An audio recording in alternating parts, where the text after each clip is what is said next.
Hi guys, welcome back to my Brave XVS guide. Now I'm gonna talk about the banner which gonna come on this week. So yes, finally we got Final Fantasy X banner. So this is the first batch of Final Fantasy X, which featuring Yuna, star player Tidus, and Bhed girl Rikku. Okay, and let's start from Yuna. So Yuna, I can say that she is basically Terra, Ferris, and Lunafreya, but she uses light element as an evoke attack. And the special thing about her is she uses her spirit stats to deal offensive damage, which means she will be very tanky against magical attack.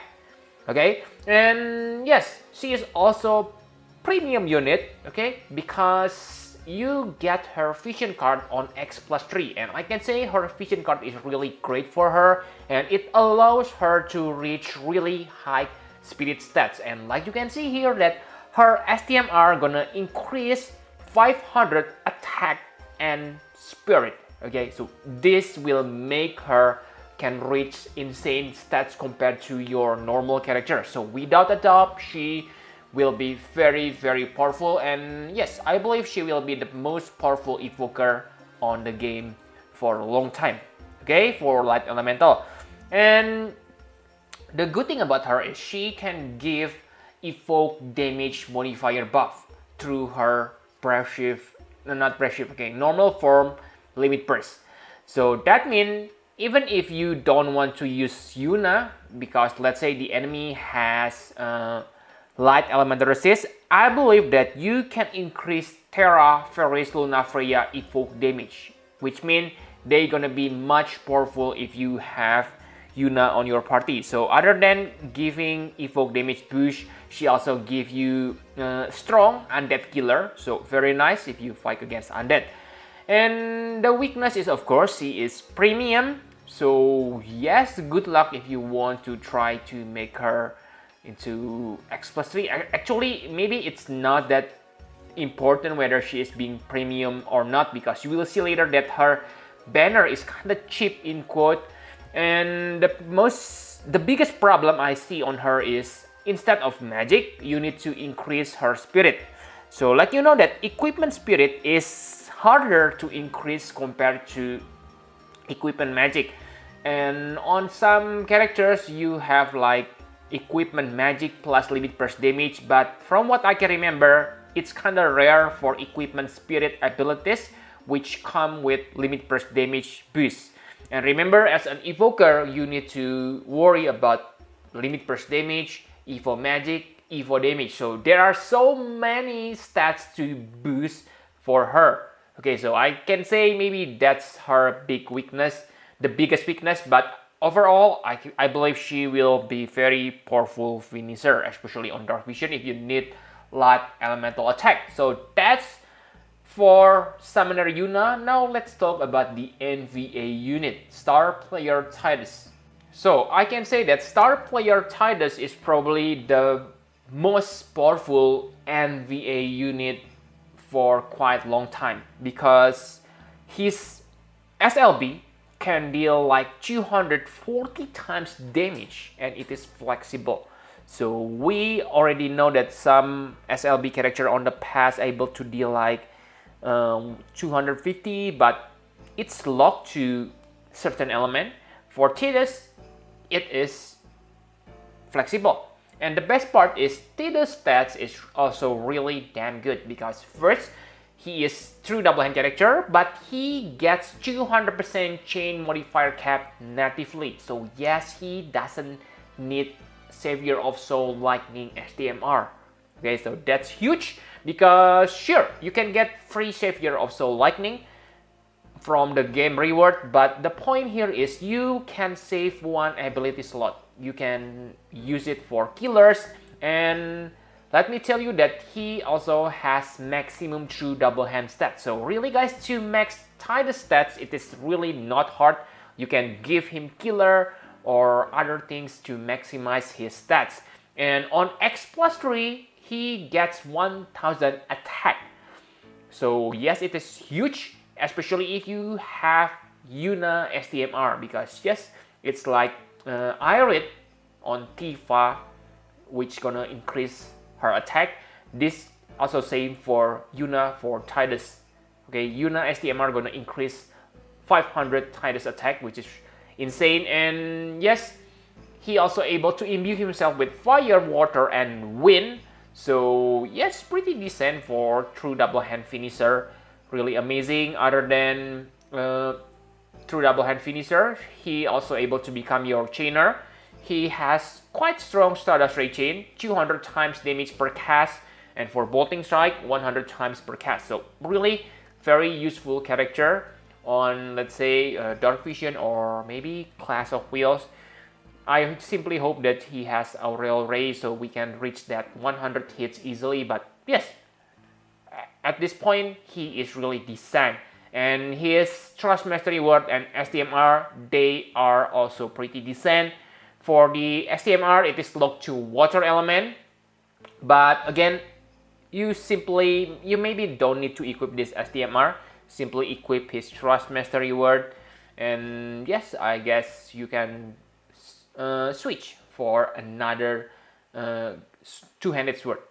Okay, so yes, that's for the star player Tidus. I won't talk about Waka because he is only max at 7 stars, and yes, he is really powerful, 7 stars, but I will talk about that later. But yes, I don't think you need to chase Waka because I believe you probably already have lots of him.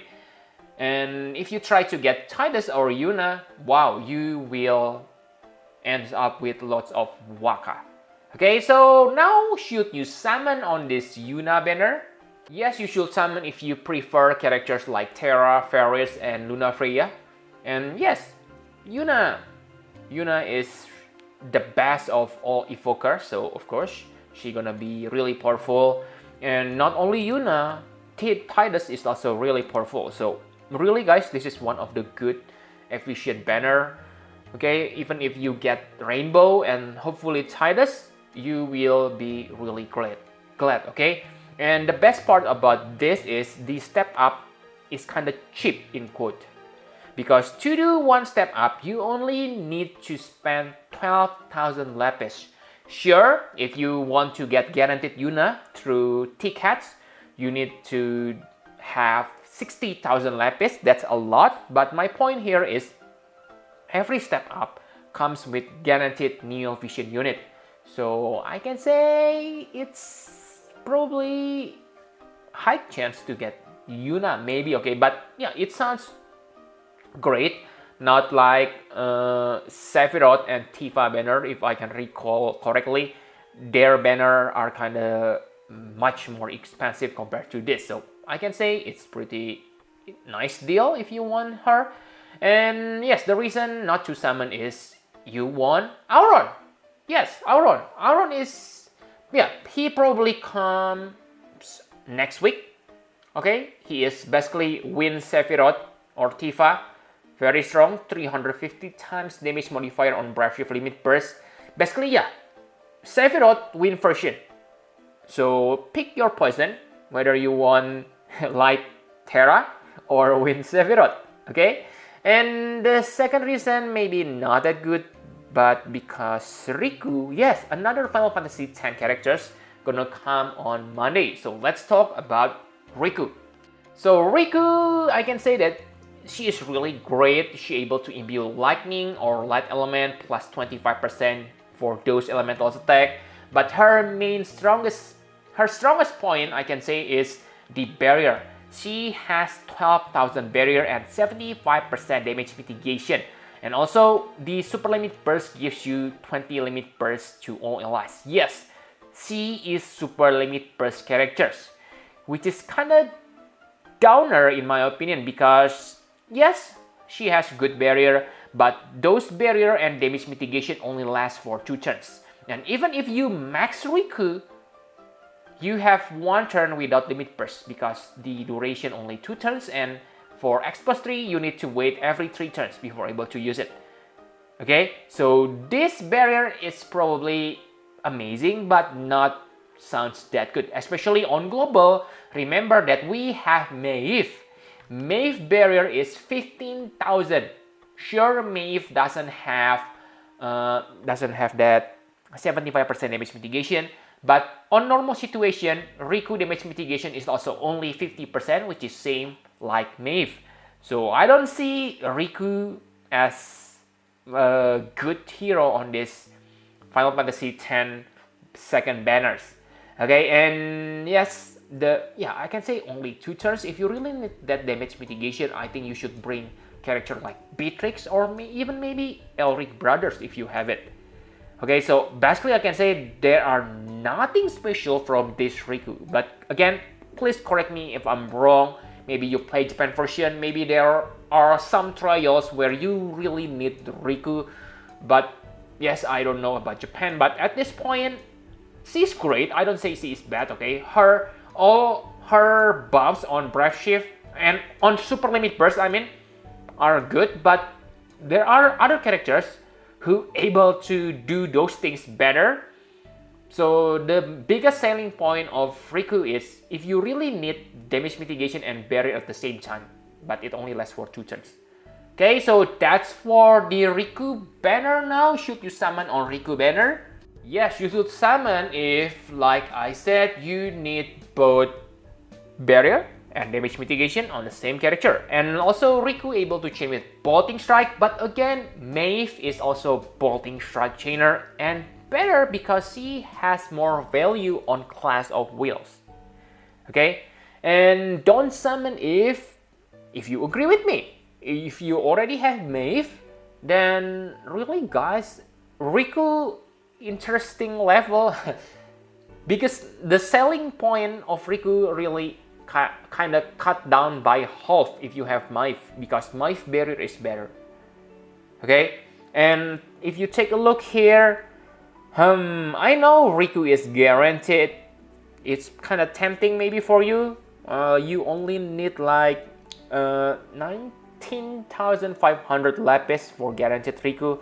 This is not that bad deal, but again, I believe this simply make Gumi agree with me. Yuna is more precious than Rikku. Okay, but again, I may be wrong. Maybe you play Japan version where there is a trial where you need Rikku. If that's the case, please leave the comment so I can know and other players can benefit from that information too. Okay, so yes, I think that's all you need to know about this week and Monday Final Fantasy X banner. Thank you very much for watching. Please hit the like button and subscribe to my channel for more Final Fantasy Private videos. Bye bye guys.